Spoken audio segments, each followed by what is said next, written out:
Hello students, आज हम discuss करेंगे difference between eukaryotic cell and prokaryotic cell. तो डिफरेंस स्टार्ट करने से पहले ये जान लेते हैं कि आखिर सबसे पहले सेल आया कौन था अर्थ पे, कौन से सेल ने लाइफ स्टार्ट की थी अर्थ पे। सो प्रोकैरियोटिक सेल्स ऐसे सेल्स हैं जो सबसे पहले अर्थ पे आए थे, जिन्होंने सबसे पहले लाइफ स्टार्ट की थी।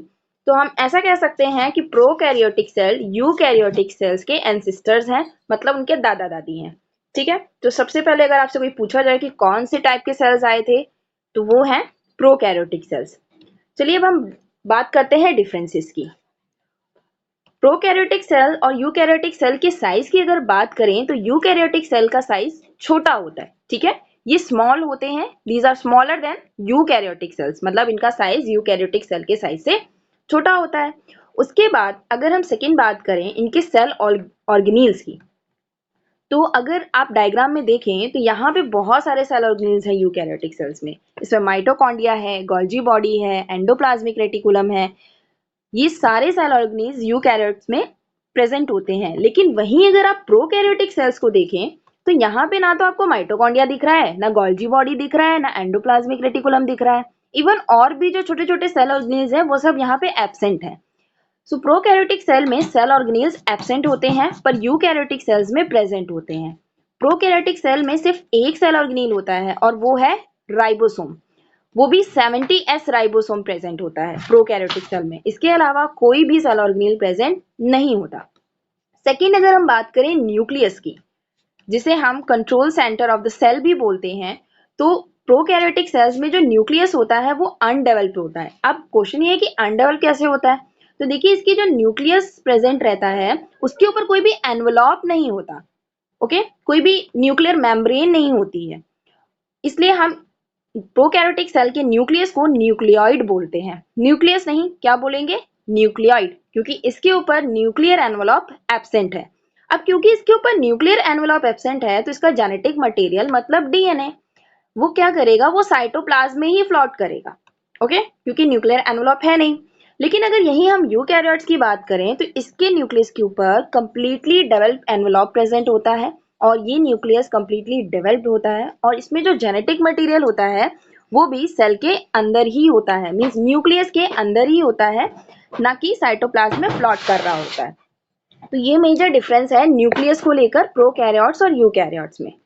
इसके बाद अगर हम बात करें सेल मेम्ब्रेन की, तो देखिए जो प्रोकैरियोटिक सेल्स हैं इनके ऊपर की जो सेल मेम्ब्रेन है वो बेसिकली ग्लाइकोप्रोटीन्स की बनी होती है। लेकिन अगर हम यूकैरियोट्स के सेल मेम्ब्रेन की बात करें तो ये डिफरेंट डिफरेंट ऑर्गेनिज्म में डिफरेंट डिफरेंट होती है। सेल वॉल और सेल मेम्ब्रेन ये दोनों डिफरेंट मेम्ब्रेन्स हैं। हमें क्या लगता है कि ये सेम होती हैं, कुछ लोगों को कंफ्यूजन होती है, तो वो जान लें कि सेल वॉल और सेल मेम्ब्रेन दो अलग अलग मेम्ब्रेन्स हैं। सेल वॉल कुछ सेल्स में एब्सेंट होती है, जैसे कि हम बात करें प्लांट सेल्स। सो प्लांट सेल्स में सेल वॉल एब्सेंट मिलेगी आपको, लेकिन सेल मेम्ब्रेन ऐसी मेम्ब्रेन है जो कि सभी सेल्स में, सारे सेल्स में प्रेजेंट होगी ही होगी। ओके,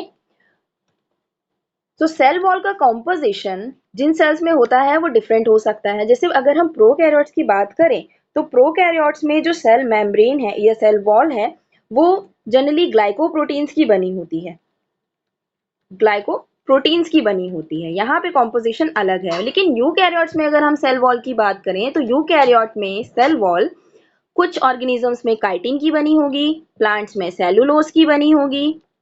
ओके, तो डिफरेंट डिफरेंट कॉम्पोजिशन आपको देखने को मिलेगा यूकैरियोट्स में सेल वॉल का। और एनिमल सेल में तो सेल वॉल एब्सेंट ही होती है, उसमें सिर्फ और सिर्फ क्या होती है, सेल मेम्ब्रेन होती है। ठीक है, तो ये अनदर डिफरेंस था प्रोकैरियोटिक और यूकैरियोटिक सेल का। उसके बाद अगर आप देखें तो प्रोकैरियोटिक सेल में आपको इस तरह फ्लैजिला का स्ट्रक्चर दिख रहा होगा। अब ये जो फ्लैजिला है ना, ये प्रोकैरियोटिक सेल में मूवमेंट का काम करता है, मतलब चलने फिरने में काम करता है उसका। लेकिन यूकैरियोटिक सेल में ऐसा कोई भी स्ट्रक्चर आपको नहीं दिख रहा है। हालांकि कुछ यूकैरियोटिक सेल्स ऐसे होते हैं जिनमें फ्लैजिला जैसे स्ट्रक्चर होते हैं मूवमेंट के लिए। जैसे कि हम बात करें ह्यूमन स्पर्म की, तो ह्यूमन स्पर्म में एक टेल जैसा स्ट्रक्चर होता है जो उस सेल को मूव करने के लिए हेल्प करता है। लेकिन जनरली कोई भी इस तरह का स्ट्रक्चर प्रेजेंट नहीं होता। कुछ स्पेशल सेल्स होते हैं जिनमें इस तरह के फ्लैजिला या सीलिया जैसे स्ट्रक्चर्स प्रेजेंट होते हैं जो कि मूवमेंट में और किसी भी ऑब्जेक्ट को मूव करने में हेल्प करते हैं। तो ये अनदर डिफरेंस था इसमें। इसके बाद हम बात करते हैं जेनेटिक मटेरियल की। तो प्रोकैरियोटिक सेल्स में सिंगल क्रोमोसोम पाया जाता है। ओके, प्रोकैरियोटिक सेल्स में सिंगल क्रोमोसोम पाया जाएगा, लेकिन यूकैरियोटिक सेल में एक से ज्यादा क्रोमोसोम्स होते हैं। जैसे हम बात करें ह्यूमन जीनोम की, मतलब ह्यूमन में कितने क्रोमोसोम सेट्स हैं, तो ह्यूमन में 46 क्रोमोसोम्स पाए जाते हैं, और अगर हम इसके सेट की बात करें तो 23 set means 23 pair of chromosomes मिलेंगे आपको। लेकिन प्रोकैरियोटिक सेल में सिंगल क्रोमोसोम ही पाया जाता है। उसके बाद सेल वॉल का स्ट्रक्चर ऑलरेडी हमने डिस्कस कर लिया था। मैंने आपको बताया था कि सेल वॉल जो प्रोकैरियोटिक सेल्स हैं उनमें ग्लाइकोप्रोटीन की मिलेगी, और यूकैरियोटिक सेल्स में आपको सेलुलोज की मिल सकती है, काइटिन की मिल सकती है।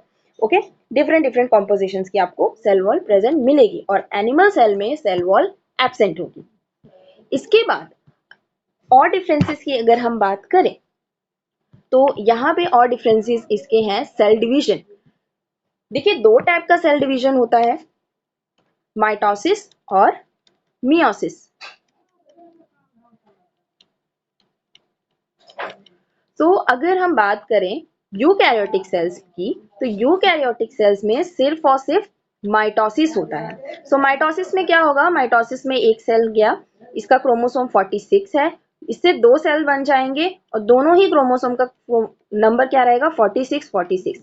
ये पेरेंट सेल है और ये दोनों डॉटर सेल्स हैं। तो इस तरह से क्रोमोसोम डिवीजन अगर हम देखें इसमें, तो वो माइटोसिस के थ्रू होता है, मतलब इक्वल नंबर ऑफ क्रोमोसोम अगले आने वाली जनरेशन को मिलने वाले हैं। जैसे कि अगर ये बैक्टीरिया का सेल है, तो आगे के जो दो इसके डॉटर बैक्टीरियाज होंगे उनको भी सेम क्रोमोसोम नंबर, मतलब सेम नंबर ऑफ क्रोमोसोम्स मिलेंगे, 46 एंड 46। लेकिन सेकंड है मियोसिस। मियोसिस सिर्फ और सिर्फ यूकैरियोट्स में पाया जाएगा। माइटोसिस दोनों में रहेगा, प्रोकैरियोट और यूकैरियोट में, दोनों में इस टाइप का सेल डिवीजन मिलेगा, लेकिन मियोसिस सिर्फ और सिर्फ यूकैरियोट्स में मिलेगा।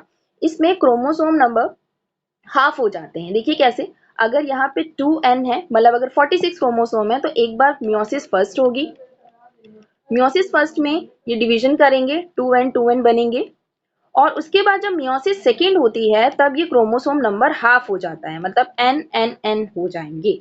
ओके, मतलब क्रोमोसोम नंबर क्या हो गया, अगर यहाँ पे 46 था तो ये चार डॉटर सेल्स में सिर्फ 23 ही मिलेंगे, और एंड में 4 डॉटर सेल्स बनती हैं।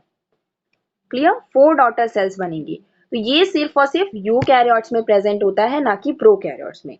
सो ये डिफरेंसेस थे आपके यूकैरियोटिक सेल और प्रोकैरियोटिक सेल में, जो कि इन दोनों को एक दूसरे से अलग करते हैं, और उनके अलग अलग फीचर्स, उनके अलग अलग फंक्शंस के लिए रिस्पॉन्सिबल होते हैं। सो मिलते हैं नेक्स्ट वीडियो में। Do subscribe my channel for more information. Thank you.